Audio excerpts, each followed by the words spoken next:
We're going to begin this evening with each speaker addressing the question, how does your work relate to the bioregion and what is your relation to Planet Drum? And then after everyone gets a chance to answer that question, the speakers get to ask each other questions.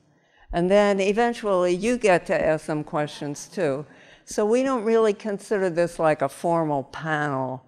We're just friends here chewing. So the first person is, we can just go around. We have limited. There's mics. I think there's. Yeah, we have. Not everybody. Well, every other. Who wants to go first? I'll go first. Okay. Ask me a question. Go ahead. That first question was, how does my work relate to bioregion, the concept of bioregion? Well, first of all, I want to say my relationship with Planet Drum is over 40 years. I've been essentially a board member for over 40 years. And you hear the list of projects, the work that Planet Drum's been doing over the years. And if you knew the budget of Planet Drum, you would not believe that they're able to accomplish as much as they do. I mean, joking aside, it's remarkable how efficient and effective it is as an organization over many, many years. So my work, since 1975, I've been consciously working with the concept of bioregion. And when I became director of the San Francisco Ecology Center, it was the San Francisco Ecology Center, meaning it was addressing ecological issues that were the wilderness, wildlife preservation, wild and scenic rivers, etc. And it was having a really tough time. And given my own personality and disposition, I thought, why don't we think of this as the San Francisco Ecology Center, and to really focus it on the ecology that was right in front of people's faces every day. And as a result of that, making a long story short, the place turned into a tremendously vital, successful place with art exhibits and different organizations. We said the ecology of San Francisco is street artists, it's poets, it's the architecture, it's the flora and fauna in the city, and really tried to draw people's attention to that so that they could, when you see the wires overhead, you realize that's power coming from Hetch Hetchy, or the water, where does our water come from? And it really helped people appreciate that and then relate to it and bring their own ideas to it. It was a small place, but I brought that same concept when I went to work at Fort Mason Center, as I was the executive director there for 20 years, and never called it an ecology center, but always felt that the reason it succeeded was that it focused on the place. What was unique about the San Francisco Bay Area? The culture, the history, the people's interests, the talents of the people in the San Francisco Bay region. And the place turned into a tremendous success because people recognized it was like a mirror of who they were, but also a window into parts of the Bay Area culture and ecology that they were not aware of. So to me, the way in which my work is involved, the bioregion, is focusing on the word place and how to make that place, how to use that place to enhance the quality of life for people who live there, work there, or visit there. And the projects I've had wound up taking on a life of their own because people felt like it was their project, and my work became very, very easy because it was really basically opening the doors to people expressing the things that were unique in their minds and their experience to the bioregion, even though they wouldn't have used that word in their lives. So does that kind of answer it? Perfect. And I will mention one other thing. The final project not final project, but the most recent project that I worked on came out of, indirectly, a book that we did in the 80s called the Green City Project, which looked at, we had 8 panel discussions on water, energy, urban agriculture, wildlife in the city, a variety of topics like that, all of which were designed to draw a comprehensive picture of what a sustainable city would look like. And I almost had a chance to, 30 years later, to do it because the group that I was involved with was going to buy a city, a small town rather, in Southern Oregon, and they wanted to do this. Unfortunately, they didn't come up with the money, This was their entire focus, was to create a sustainable city. And I think that it's possible to see that happen if we kind of keep looking for the opportunities and the people who may have the means to help make that happen. So I'll stop there. Thank you. The only thing that I think you left out was that the way that you got people to come to the Ecology Center was by having soup lunches. Yeah. We started a vegetarian lunch program. And because we were located on Columbus Avenue, right across the street from the Transamerica Pyramid, tens of thousands of people literally would walk by every day. And we had a big storefront window, and we took the burlap off the walls, put local artists' art up that was mainly focused on environmental issues, and then did a vegetarian soup kitchen, and had guest speakers every day talking about topics that were pertinent to San Francisco and its environment. So yeah, it was a fabulous, and Fort Mason was really a bigger version of that, really. Anybody else? When I have to leave early, I have to leave a little early just because my wife made an appointment for us that I had forgotten about, and so I don't want to let her down. So at some point I'll have to get up and leave, but it's not because I'm bored or uninterested. Maybe the other people in San Francisco should talk first, because if I go over to Manhattan and then... Oh yeah, we should. Peter, why don't you go next? Shouldn't we do boy, girl, boy, girl? Oh, God. All right. Okay, well, thanks for including me in this panel, Judy. Lots of respect to you and Planet Drum Foundation and the rich history of work that's represented up here by all these folks. So, yeah, your question is simple. My answer could be incredibly complex, but I'll try to keep it simple. So I, as well as many people in this room, and Anthony on this panel, vis-a-vis San Francisco, I think are poster children for the bioregional concept. So I landed in San Francisco initially in 1989, lived in the Castro in the summer when I was in college, and then permanently in 1990. And went to grad school down at UCLA, and I went to grad school in geography. So, and down there I was studying biogeography and cultural geography, and a lot of critical thinking about the world and our relationship to the environment. So that's really how I began thinking about how we should interact with nature and how we should be on the earth. And then came back up to San Francisco, and through the search for a thesis topic, found what was going on at the Presidio. So for those of you who are familiar with that story, the Presidio was a military base for a long, long time, since 1776. And in 1994, it officially became part of the Golden Gate National Recreation Area, our local coastal national park. In 1995, the Army left, so I was there right at that moment, post a park, as they called it, and it was a really inspiring, incredible outdoor laboratory and experiential learning of like, wow, how do you get to know a place where you live and work? It was total immersion, and so I did an internship for an entire year, and it was during that internship where my first relationship to Planet Drum occurred.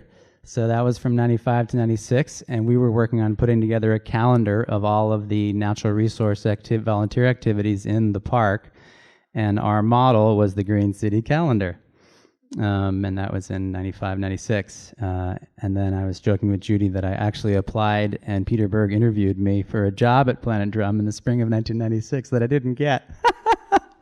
We don't know why, although she says she has a theory. So my relationship to Planet Drum goes way back, and during, and that was a really amazing time to be on the Presidio and to be in San Francisco in the ecological restoration movement, because we're out there, we're pulling weeds, we're talking ecology, we're talking philosophy, and so it's all just bundled up into one mash for me in terms of just becoming a devotee of the bioregional philosophy and living and working that. and being able to continue to do that, having the privilege of being part of this community and representing this community in other places, and trying to be a leader, but hopefully a constructive leader in this community, and sharing what we're all doing with the rest of San Francisco and with the world. And so I founded the organization Nature in the City, and then this opportunity, this sort of pivot happened, and now I work at the Department of Environment, which also has a relationship to Planet Drum going much further back than, well, not that much further back than mine, actually. So these discussions that happened in the 1980s led to this book that Mark mentioned, and that there was a little evolution which ultimately led to advocacy for figuring out how to implement this in San Francisco. And so there was a woman named Beryl Magalavi who led an effort to have discussions in the 1990s around creating a sustainability plan. And by the way, I happen to bring a copy of it right here. This is my copy with my name in it, so I'm not going to give it away. This is published in 1997. Yeah, please. And at the same time, actually in 1993, there was a charter amendment that created the Commission on the Environment. But then in 1996, there was a subsequent charter amendment that created a newly formed commission and our Department of the Environment simultaneously, and then essentially simultaneous to the publishing of the sustainability plan, which really became the blueprint for the sustainability vision that we're now implementing, and today is in the form of this. Hello, where are you? Oh, sorry about that. Here we go. Of this very condensed version. It's hard to see from down there, but 0, 80, 100 roots. And this is what our department and the other city departments propagate as kind of the vision of what we're implementing in terms of our climate goals, climate and sustainability goals. So 0 waste, 80% sustainable trips, 100% renewable energy, and roots kind of represents the positive things that we do to restore our natural ecosystems and to restore our natural environment in the city and our relationship to it, and to make sure that everybody, all San Franciscans, have an opportunity to connect with nature in the city, not just those of us lucky few like myself, but everybody. So I'll stop there initially. How about Sabrina then? Sure. I feel like I'm the one working maybe furthest afield. It depends on how you look at it, but not strictly environmental. Definitely working. I work for something called Maker Faire. So how many folks are familiar with Maker Faire? Oh, lots. Okay. So it's a festival that started here in San Mateo in 2006 as a celebration of creativity, invention, and resourcefulness. And that word, that aspect of resourcefulness, I think, is the value system that really connects back to bioregionalism and that point of view and that respect for nature and for resources and how to live efficiently and with purpose. And in a thoughtful way and in a creative way. And so Maker Faire is really fundamentally just a big show and tell. People come and show the projects the things that they make, and they share with people who come to check it out what they've learned while they were making it. So it's a big exchange of ideas. And it's also fairly physical. I think that was part of what I enjoyed working with you, Judy, and the rest of the Green City gang around the focus on the actionable. It becomes overwhelming a lot of times to become literate in the world of what is occurring in terms of ecosystem health or the lack thereof. And I thought that the Green City Project, it was the first time I think it was a very new idea that one could be a city dweller and to think of cities as actually like the virtue of density and actually that it didn't all happen out in the beautiful, country. That actually being a city dweller and loving your life and living on your bicycle and the efficiencies of energy consumption and things like that about being a city dweller, that was a very new idea. And that book was kind of revolutionary in this picture. And I really, really appreciated the point of view. And then, the programs that we developed for Green City Project were very, very practical and physical. They were work days. They were connections to other people doing work and making a kind of database of all of the organizations doing urban sustainability work in specifically San Francisco, but the whole Bay Area, available to people. This is really pre-functional internet. It was about relationships and connection and community and doing. And that, in some ways, is very much what we do at Maker Faire. I mean, it's a community of people that value making. So it's interesting to see it. That was 25 years ago that I worked with you all. So it's interesting to have hindsight in one's own life path, but also into the history of movements. And to the extent that, this was a passion, mission-based work, right? That a lot of us are doing. Maker Faire and the Maker movement is also, passion-driven, focused around, in some ways, anti-consumerist. Like, how can one be? How can one make a difference, and how can one sort of have agency around being physically capable and competent and making things? So, I don't know. That's one haphazard view on the relationship between then and now. Yeah, Planet Drum. Whenever Planet Drum put out an ad for a worker, an employee, something like that, one of the aspects of the job was ability to dig a hole. Go.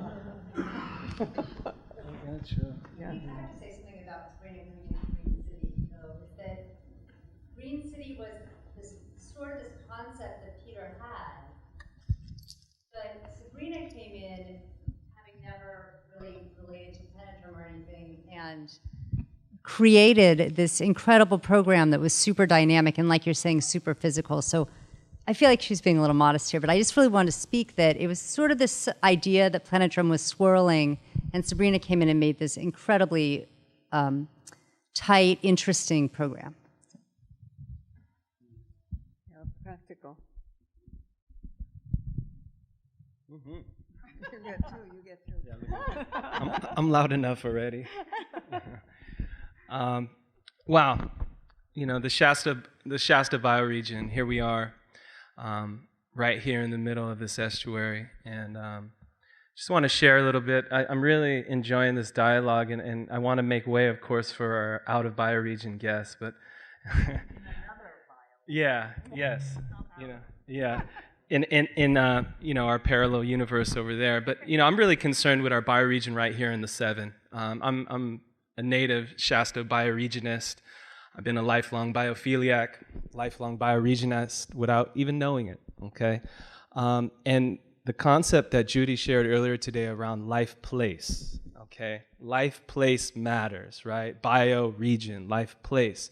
But something that I do in my own daily life as a father, as a teacher, as an educator, as many others, is trying to create experiences, try to connect and network with other beings, other people, where life, doesn't matter at the same level that brought everyone here tonight. Okay, what I mean by that, there's different things happening in our own local bioregion that I come from that is different from anyone here. And we're all here in all this diversity, and it's really special that we share this connection. In my traditional ecological knowledge, it's called the kapwa. Okay, the kapwa is the shared self. And something that I admire about Planet Drum and all the allies and all the the ancestors of the Planet Drum movement is that it built its foundations upon high-tech knowledge, traditional ecological knowledge, but something that I admire even more is how do you take a timeless topic like traditional ecological knowledge and make it relevant? What I mean by that is, you know, were the stars out last night? You know, as it was mentioned today, Mr. Mark, you were saying, you know, our water coming from 150 miles away, hetchy, you know, we just turn it on. These questions in the contemporary and Western model need to be asked. I really give a lot of credit and respect to the planet drummers, if I may call, you know, for paving this way, for receiving this traditional knowledge, but making it relevant to you know, society today. And in life, you know, here in the 7x7, it's really hard as urban dwellers to really think of these concepts that we're detached from. Planet Drum illuminated these 40 plus years ago in a way that maybe made it more sense to us urban dwellers, Homo sapien urbensis, you know, whatever we are now, 80% of us living in cities, right? So these concepts that are rooted in land-based societies, rooted in concepts of kapwa, the shared self, all life is sacred, all life is interconnected and intertwined with these natural systems. What I mean by where life doesn't matter most is, you know, neighborhoods where species are facing extinction. That's happening right here in our backyard in this estuary, as we know in the Shasta bioregion. But it's also people of the global majority, women, immigrants. You know, we know that this is where life isn't valued in society most. And so when we talk about life place and it mattering, where do we need to bring these concepts? And it was kind of coined after the Planet Drum as this concept also as ecological literacy, that term. You know, how to read and have a literate society which understands these ecological interconnections. So where it's taking me is really looking at Planet Drum as the mycelia for groups like that I currently work with, Literacy for Environmental Justice. We're celebrating 20 years this year. And it's just, yeah, let's get, you know, all right, a little something. And it's just a point of reflection to say, what have we learned, you know, what have we done, and where do we need to go? 20 years is a blink in the eye, as we know on the geological timescale. You know, we know it's just, what is it, the last millisecond of that clock, right? Our living time right now. With that in mind, 20 years in this point in time, it makes an immense impact. And what we're doing right here, our organization, is repairing our local ecosystems, you know, restoring habitats, but restoring ways of being, restoring people, restoring the historical and institutional trauma that has not only affected people, but the species that have inhabited this area.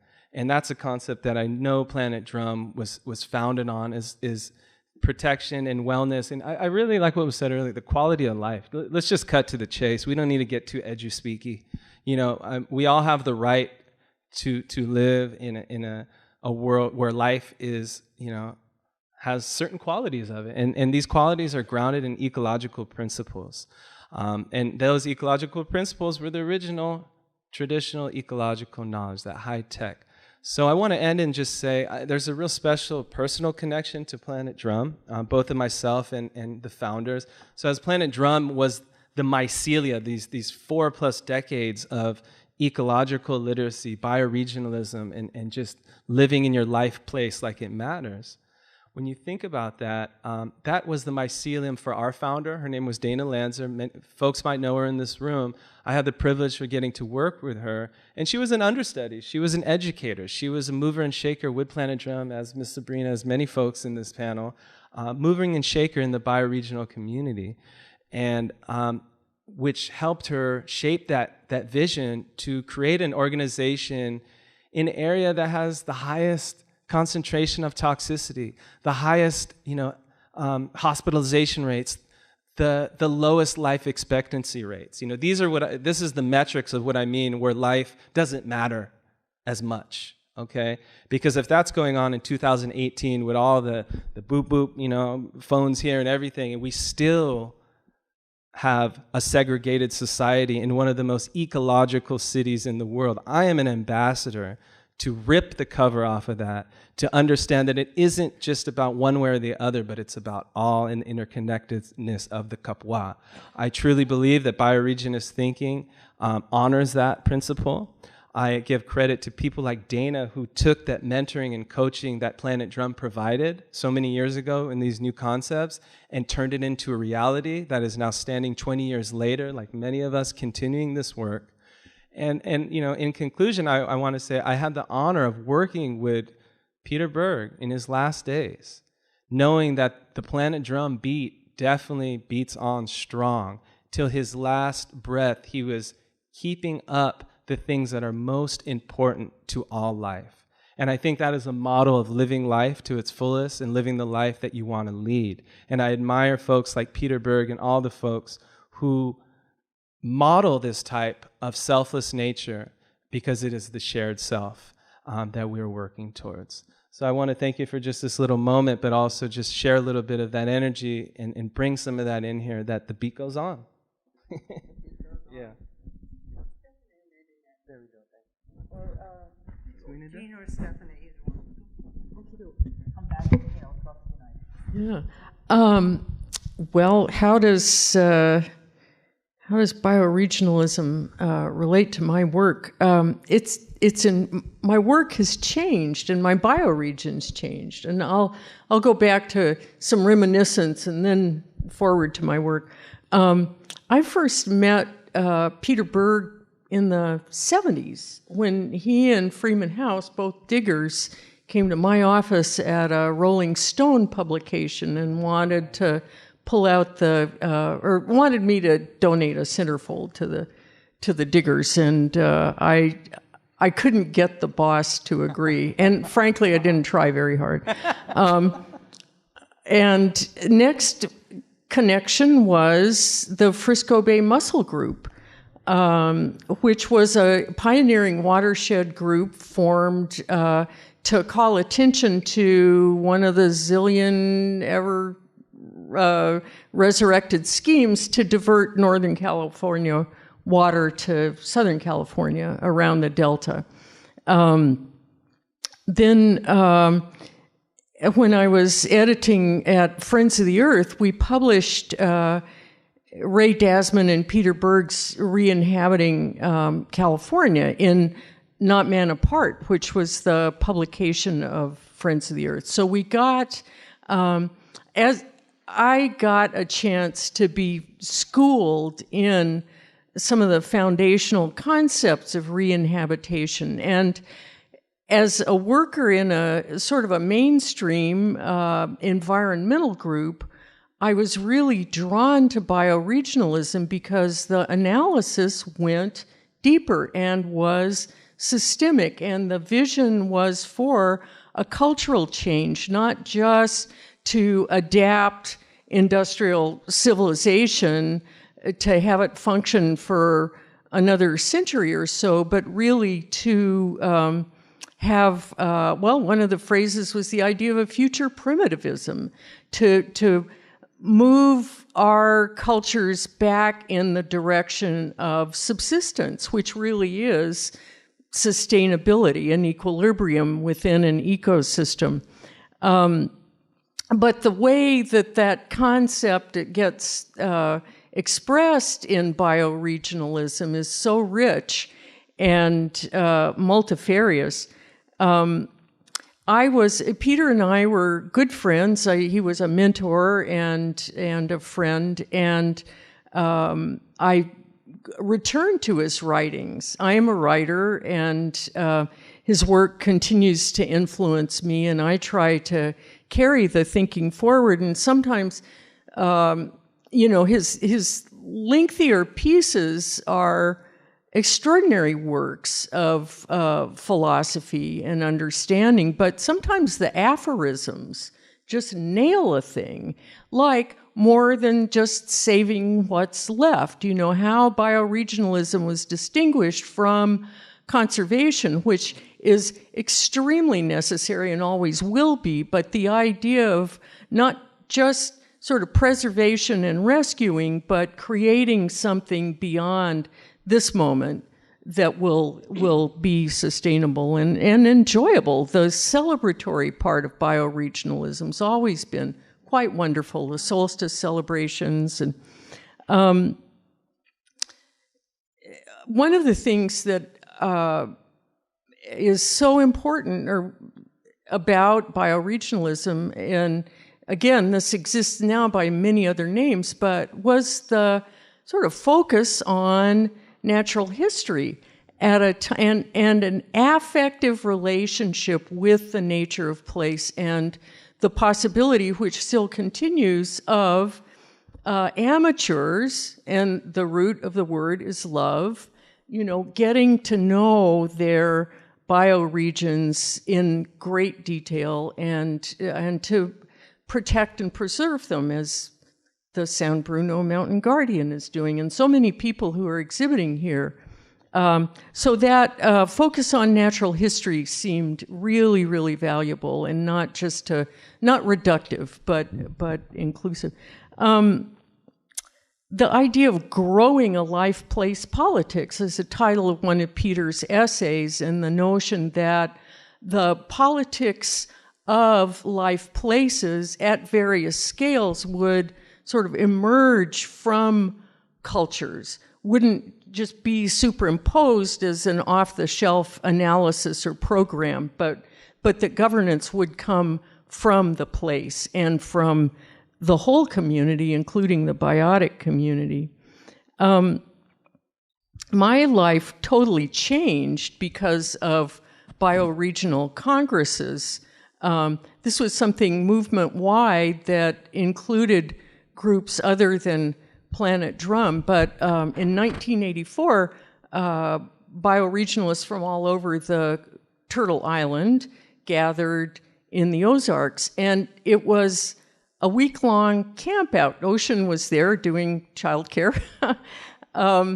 And so it was kind of like seeing things whole, because there were people from everywhere, First Nations from the Southwest, musicians, gardeners, alternative energy mavens, restorationists before the letter. There were people like Thomas Berry, the esteemed cultural historian, many others.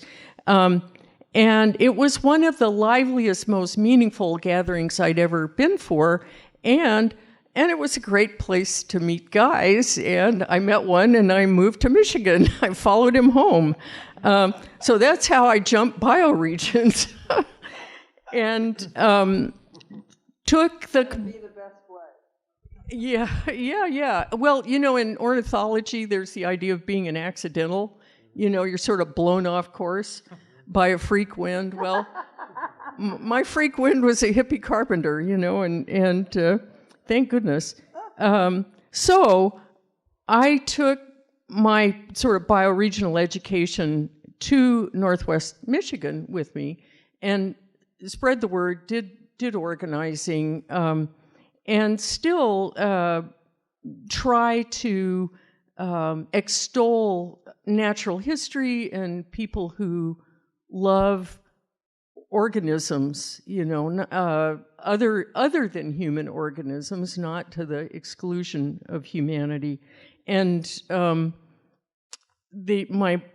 did a book on ecological restoration because I learned about it from Freeman House and Peter Berg and others. It's called In Service of the Wild, Restoring and Re-inhabiting Damaged Land. And the whole concept of re-inhabitation emerged from Planet Drum. So it's given me a way of being in the world, Planet Drum.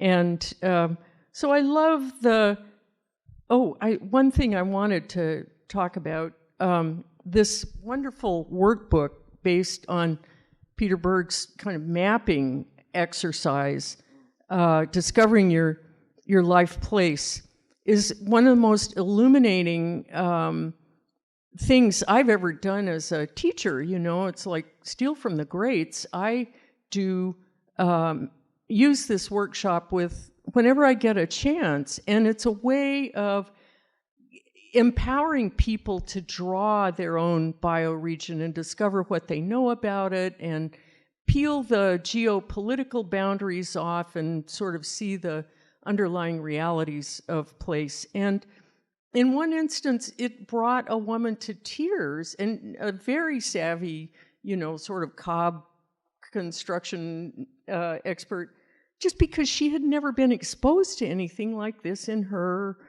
primary education. Just never been exposed to the idea of place. So an incredible tool, as so many of the publications are. And,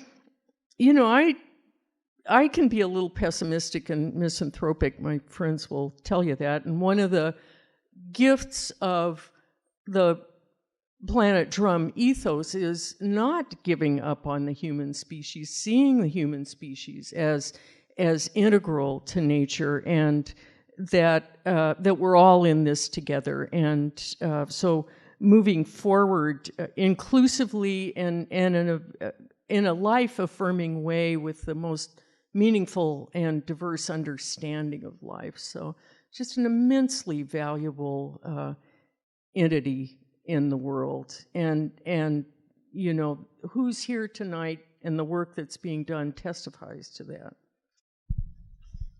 I'm jealous of you being able to stay because I have to leave. This is a great discussion. Thank you very much. Thanks, Mark. Farewell, Mark. Come in one. Come in one. Oh, come in one. I thought you said tell me one. Yeah. She's here all week. Big story. I am from another estuary. I'm from New York City, the Hudson and East River estuary. So in a way, what am I doing here if you live in place? But my family has lived out here. I've known Judy and Peter for years and years. And I think there's so much to be gained from realizing that we're making the whole world look alike. And you don't know that until you travel. You get off an airplane and you can't tell. The vegetation is potted. All the architecture is the same. The smell is the same from the fumes of the planes. So this effort that we're all talking about, Mark said to me when I just met him tonight for the first time, this is in our DNA. There's such a longing for home.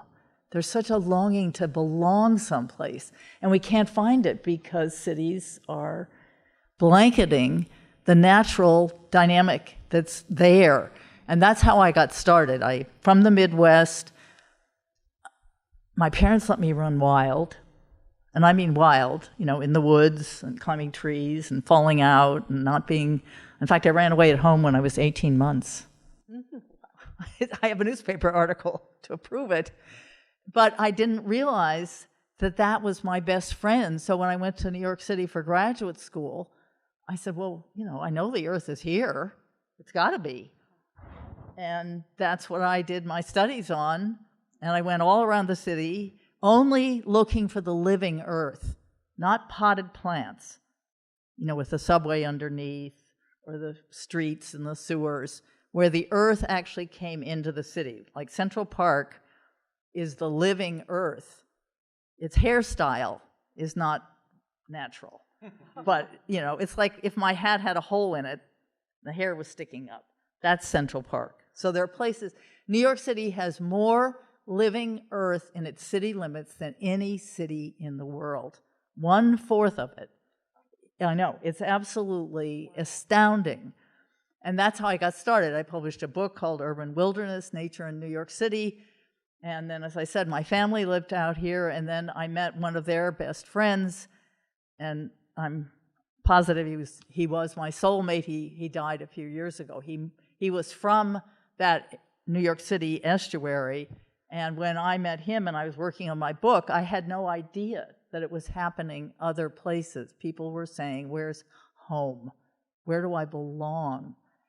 And as a result, New York City has such a powerful place in the fight for home, The whole legal environmental movement started in the Hudson River in the 1970s. The Exxon ships that were bringing crude oil to New Jersey to be refined were cleaning out their hulls. They would leave the crude oil in New Jersey, go up the Hudson, clean out the boat, and fill it with Hudson River water to take back to swimming pools in the Caribbean.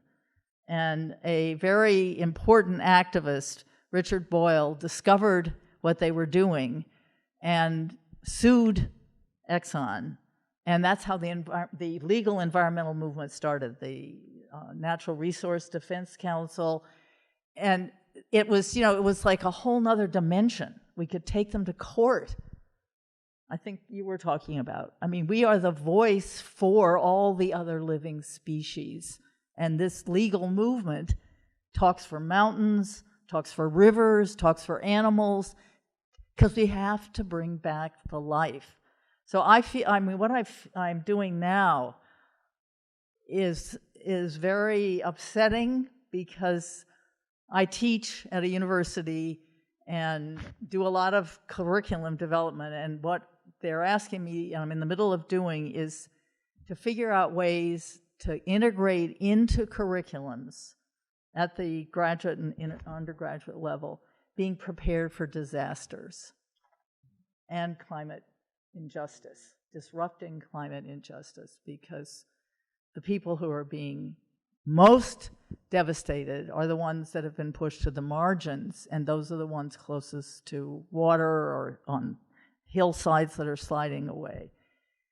So it's making me sick, literally, and it is so much not what I was after, because if we don't realize we are Gaia, it's not something separate. The air we breathe, you're breathing the same air I'm breathing. The water goes right through our bodies. The energy coming from the sun, the air, we are integral. It's not something separate. And that's what we don't understand. We think of the earth as a resource. It's our source of life. And we've cut off the arteries. So we have these, I feel like the earth is this extraordinarily powerful being, and we've cut some arteries, so it's just turning around saying, well, fuck you. It's just unbelievable. The hurricanes, the mudslides, the wildfires, Sandy, when it came into New York City, crashing right into people's, you're not going to let me in the front door, I'm going to break it down. And if we don't understand that we can't intervene in something like this, we're the drunkards. We have to change our habits until we can have a habitat that is aligned with the dynamic of the earth. And whether we have enough time or not, I don't really know. But I do believe that we could evolve with the earth, where it's going. Right? Lately I've been working with UNESCO Artist of Peace. He's actually a geomancer, which means somebody who works with the meridians in the earth's body and is trying to heal them. But I really think we're at a moment when everybody has to stop what they're doing and realize that we're out of sync. There's nothing wrong with the earth. The earth is trying to survive, but it's very hard when children don't play in the woods like I did, or on the prairie. And so how can you tell them that they're part of nature? So bioregionalism gives me a kind of legitimacy, a frame. Who wants to know what some little girl did when her parents weren't looking? Climb out the window, climb a tree, get out of there. But bioregionalism is the frame for what we need to do for climate change and for what's happening to the globalization, the making of the whole world into the same place. So Judy and Peter, thank you. Jean, could you talk about, you mentioned to me some things that, interactions you had with people introducing bioregionalism to them?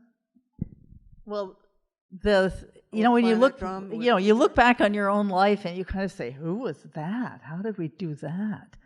But after the Exxon revelation, they started in the 1970s, and it wasn't until the 1980s that Richard Boyle, who was a fisherman and a sports writer, discovered what they were doing.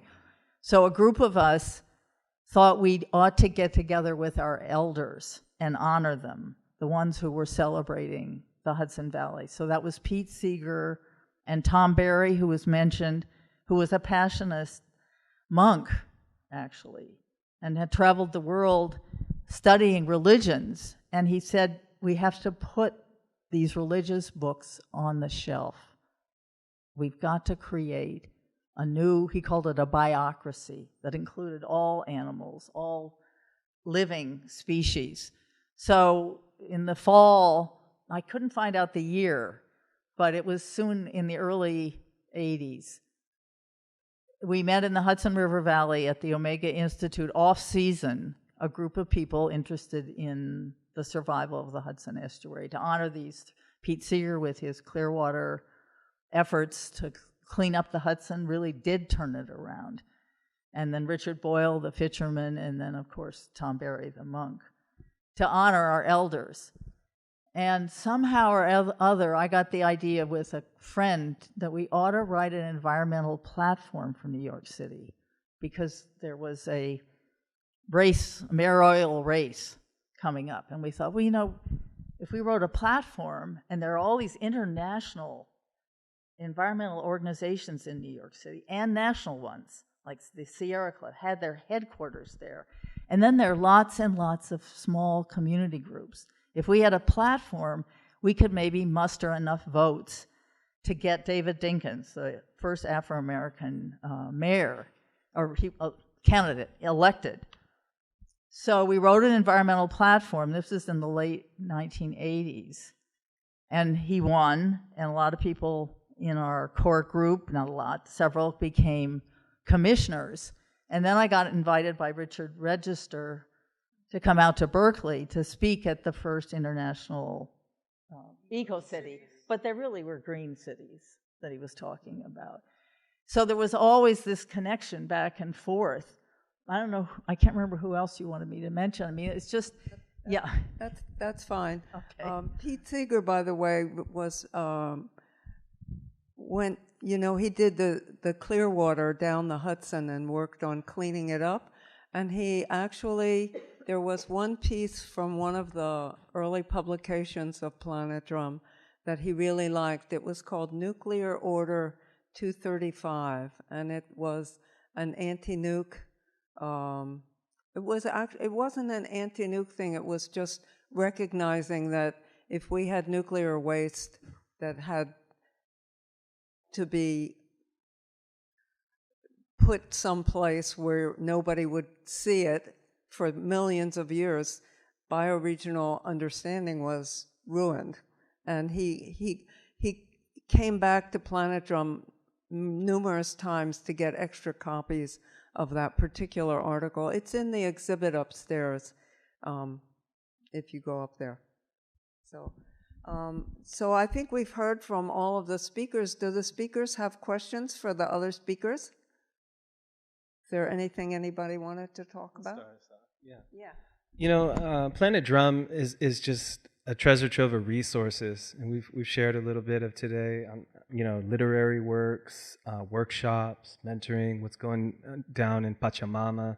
There's just so many ways that Planet Drum is a resource, and one of the resources that our organization has utilized, and I would say this is almost broad throughout Unified School District, is the Great Map, Wild in the City. And so my question is a little bit, if I know, Judy, you can speak on this, but if anyone's experienced with Wild in the City as just a visual resource, who's familiar with that resource, Wild in the City map? There you go. Okay. I gotta say that almost every time when I've used that map with a group of San Francisco students, I ain't talking about East Palo Alto, I'm not talking about Richmond, I'm talking about San Francisco, they're like, whoa. Whoa, whoa, whoa. And we know that was produced in the 90s, so I want to hear from folks. Yeah, Story. I love it. So one of the projects we did at Green City Project was we owned a section of Carnival's street fair that was on Harrison, and we worked with different organizations we were working with to come up with not just tabling. We tried to go beyond tabling, but I will say that the map was a centerpiece of the engagement and of the interaction with people. It's kind of one of those, undeniable. It's such a beautiful illustration of place.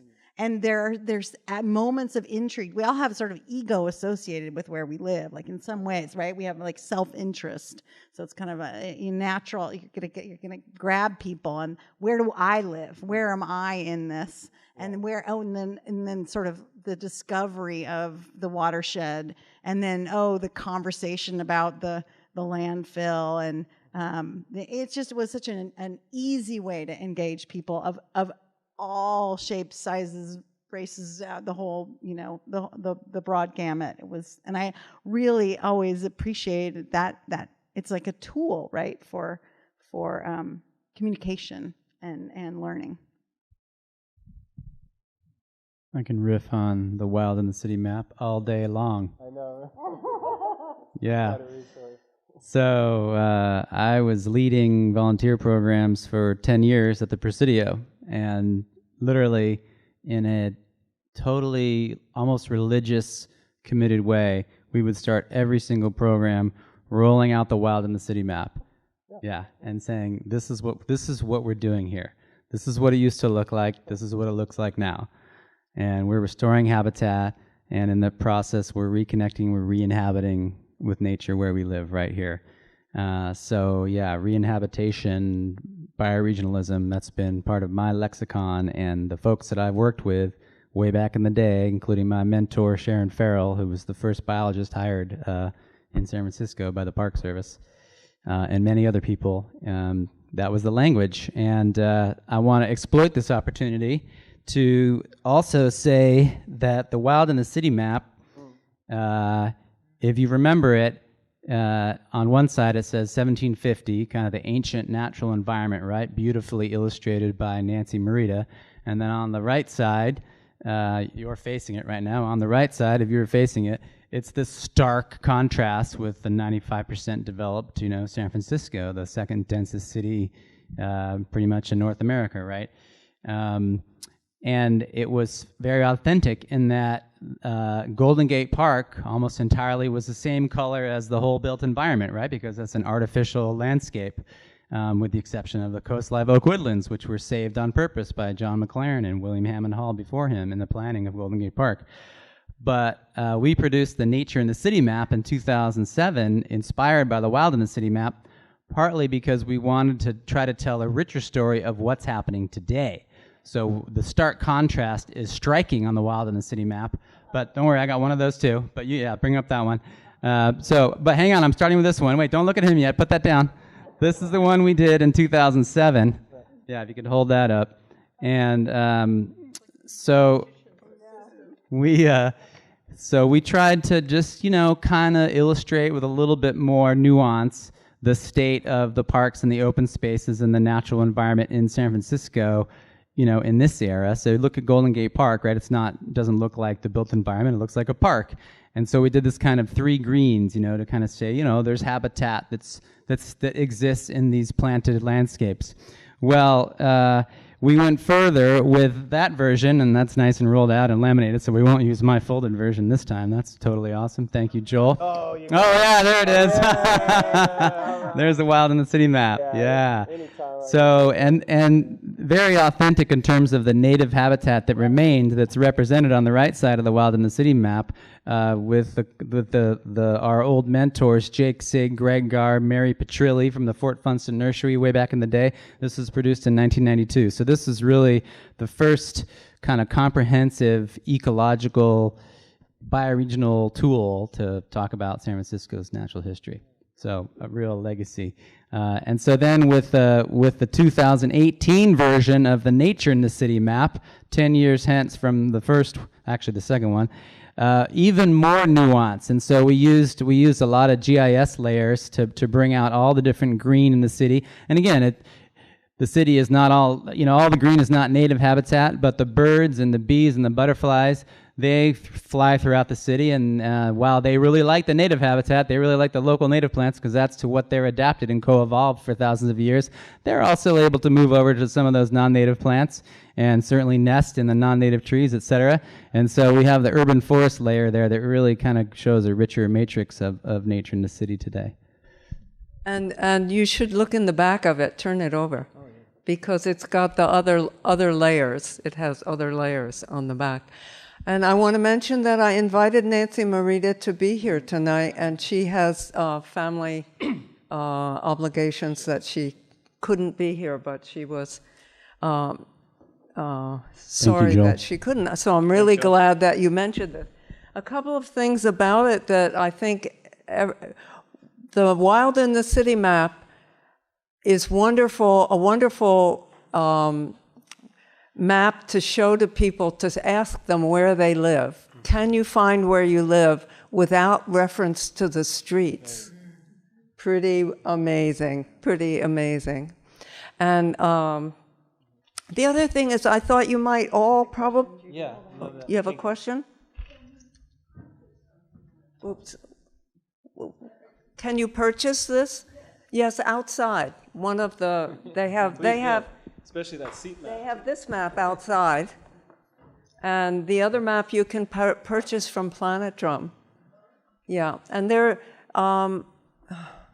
too much to talk about. Yeah. I wanted to tell the story of how Nancy made the map. Nancy came into our office just all wide-eyed and said, "I have a project. Would you like to help support my project?" And the project shows, Peter and I sat down with her, and she said, I want to make a movie. I'm a filmmaker, and I want to make a movie where a little boy wakes up in the morning, and when he looks out the window, he sees the natural areas, the city peeled back. And Peter said, that's a great project. That would be a wonderful project, but why don't you start by just making a map of what the city would be like without all the buildings. And that's how she got started making it. She made a version before the 4-color version. She made a 2-color version, and then she made this 4-color one, and she got lots of flack on all the maps because people disagree about what's where. But and the other thing I was going to say is that there's a sign-up sheet for Planet Drum in the back, and there are 2 issues. The last 2 issues of a large newsletter Planet Drum did are anthology issues. They have really good articles in them. You're welcome to take them. So, Judy, I just want you another to know question? it's 7:43 and we have to exit at 7:40, so I don't know if people have burning questions. Audience questions, yeah. Question? Yes. So Planet Drum has done a lot of projects and utilized a lot of different methods, I think. Eco-cities, community work, outreach, art making, environmentalism. I know Judy's created movement pieces and plays and things like that. So as someone who kind of really wants to carry on this torch of environmentalism and art and community work and ecology overall, and within, obviously. I'm wondering what methods you guys found to be the most effective and which ones felt the best.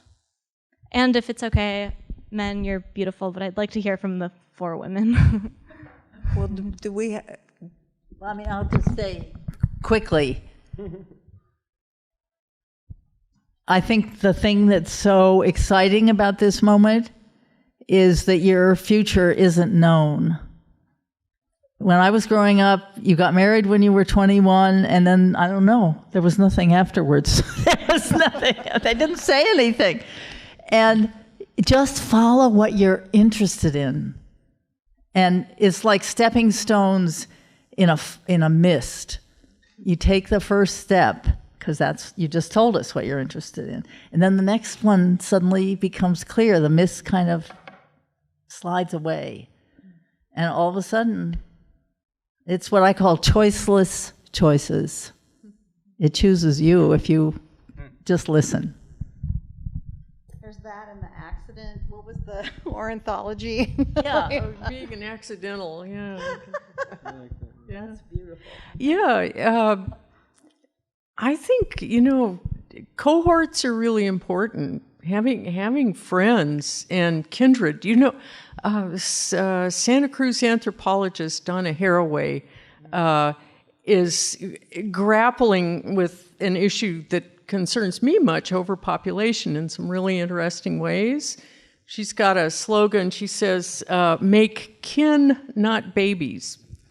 And the idea is to have kindred relations with other species or other, sort of unrelated by kin, by blood ties individuals, but to really, as we go forward in this time of uncertainty, to see that we can forge really effective and passionate relations with all kinds of others, and celebrate them and sort of internalize their genius as well. But not having to go it alone is so important, and the kinds of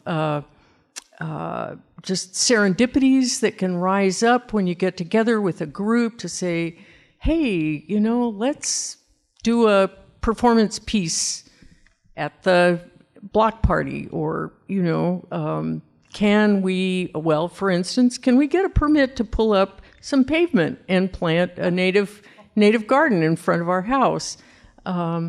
You build a new kin relation that sustains you going forward. Wow.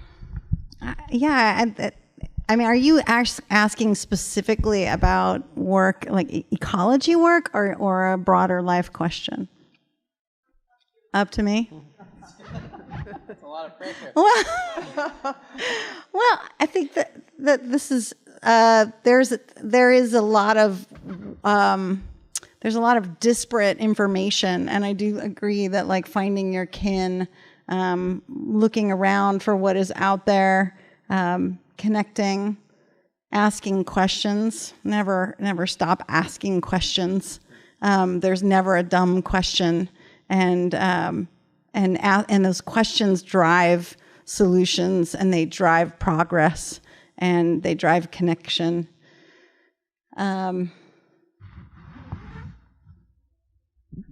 And being aware, just opening your eyes and just noticing things. The small choices add up too. Like the big picture isn't. I think it's sort of about your mist. Like there is relief in the fact that if you stay centered and make the small choices as they go, they kind of add up into a greater thing. So, other questions? Are there questions out there? Maybe we should just move into the outside. They wanted us out of here by now. What happened to the time? Are there any more questions? More questions? All right. Yeah. Yeah. Okay, we'll hang out in the front. Thanks, everybody.